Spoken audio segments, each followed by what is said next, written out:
Harihi Om, Shri Gurubhyo Namaha, Mahaperiyava Sharanam. Soundarya Lahari, explanation of verse 64.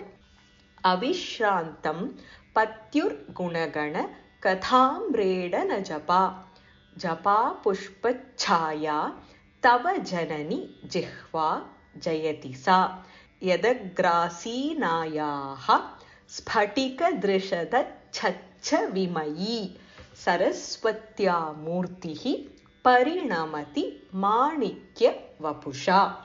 Verse 61 describes the bamboo-like nose of Ambikai and the nose ring that adorns Ambikai's nose. O the banner of the race of snowy mountain, let this bamboo-like bridge of your nose fructify for us the reward which is imminent and appropriate. The nose bears pearls within, and flowing from the profusion of which, by the cool exhalation through the nostril, it bears the pearl, the nose ornament, on the outside also.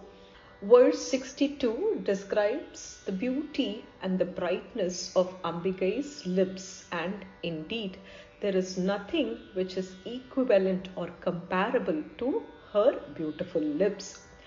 O the one with beautiful teeth, I speak of that which is similar to the beauty of your lips, which is indeed naturally red. Let the coral creeper bear fruit, the bimba fruit, out of desire to reflect that image, the red lips, is also red in color. However, how will it not be bashful to ascend the balance for being weighed against the red lips by even a little bit? It is worth to note that the bimba fruit compared to the red lips by poets is inadequate in this case. Hence, an imaginary fruit, namely the coral fruit, is suggested as possible standard of comparison. Verse 63 describes the smile on Ambikai's moon-like face.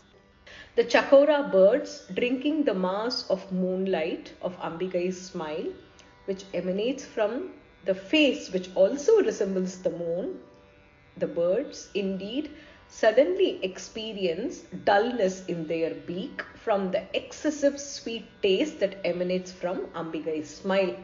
Hence, to compensate, they desire sour taste. Therefore, they drink of their own free will excessively every night the wave of nectar of the moon, thinking it to be sour porridge.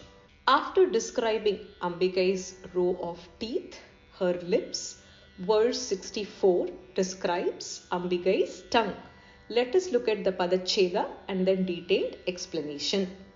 Avishrantam Patyuhu Gunagana Katha Amredana Japa Japa Pushpa Chaya Tava Janani Jihva Jayati Sa Yat Agra Asinayaha Sphatika Drishat Acha Chavimayi Saraswatyaha Murtihi Parinamati Manikya Vapusha. Avishrantam Patyuhu Gunagana Katha Amredana Japa. Avishrantam, unceasingly, without stopping, Patyuhu, of her husband, Lord Shiva. Gunagana Katha, the stories enumerating his virtues. Amredana Japa, by repeated prayer. By unceasingly repeating the stories that enumerate the virtues of Lord Shiva, Japa Pushpa Chaya Tava Janani Jihva Jayati Sa. Japa Pushpa Chaya, the color of the hibiscus flower, red color. Tava Janani, O mother, your Jihva, tongue, Jayati Sa, it becomes victorious.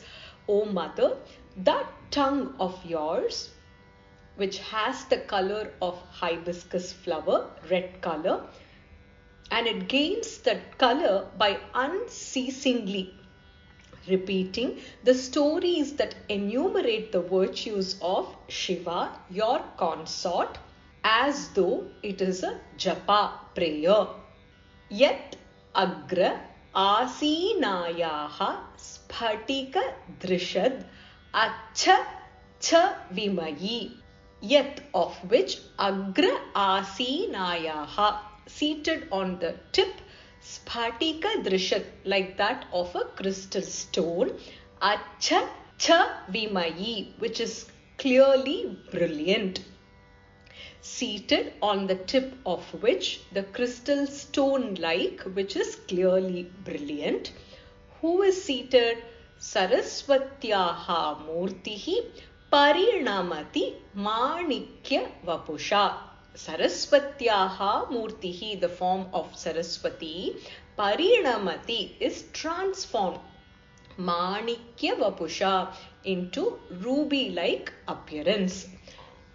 O mother, that tongue of yours turns into red color like that of a hibiscus flower by unceasingly stating or narrating the stories that enumerate the virtues of Lord Shiva. Hence, it almost becomes a repeated prayer.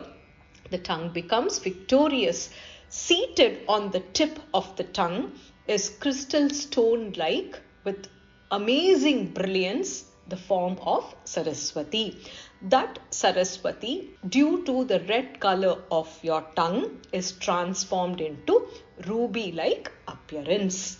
O mother, the well-known tongue of yours, which without any rest chants and repeats the many virtues of your consort Shiva, is red like the hibiscus flower. The goddess of learning, Saraswati, sitting at the tip of your tongue, though white and sparkling like a crystal, turns red like that of ruby, indeed because of the color of your tongue. As Ambigai is a pativrata, her thoughts are always deeply engaged on Sadashiva, his heroic acts, his virtues, his attributes constantly take up her mind. Devi Saraswati, who is at the tip of her tongue, is as white as that of a spatika, but Ambigai's tongue is red color like that of Japa Kusuma, hibiscus. Acharya adds that the white complexioned Saraswati, who is seated on Ambigai's tongue, turns red in the redness of Ambigai's tongue, which resembles the color of hibiscus. Bhagavati, hail your red tongue, which is blood red like Japa Kusuma and which is constantly engrossed with the chants and japas of Paramashiva's heroic and magnanimous attributes and qualities. Indeed, this happens always.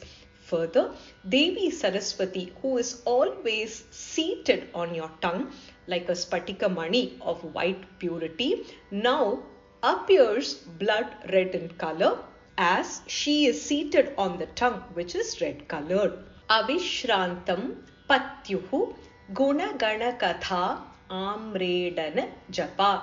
Unceasingly narrating or enumerating the stories that describe the virtues of your husband Shiva as though it is a repeated prayer. Japa pushpa chaya tava janani jihva jayati sa.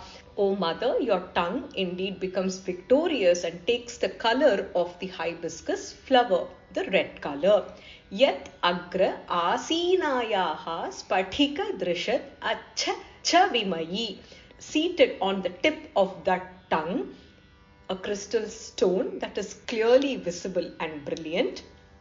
Saraswatyaha murtihi parinamati manikya vapusha. Saraswati, who is usually white colored, is indeed transformed into ruby-like appearance. The corresponding namas from Lalita Sahasranamam. Japa Pushpa Nibha Kritihi. Ambigai, who has a complexion like that of hibiscus flower. Ramana Lampata, she who enjoys being with her consort. Shivapara, she who has her only focus and interest in Lord Shiva. Sadashiva Pativrata, a devoted wife of Lord Shiva. Sadashiva Kutumbini, wife of Sadashiva, Lord Shiva. Swadhina Vallabha, she's whose husband is entirely her own. This shloka can be chanted to cure diseases related specifically to women, to understand the mind of other people, and for victory in every task undertaken. Thus concludes the explanation of verse 64 of Sri Soundarya Lahari. Sarvam Krishnarpanamastu. Harhi Om Tat Sat. Mahaperiyava Sharanam. Jai Jai Shankara. Har Har Shankara.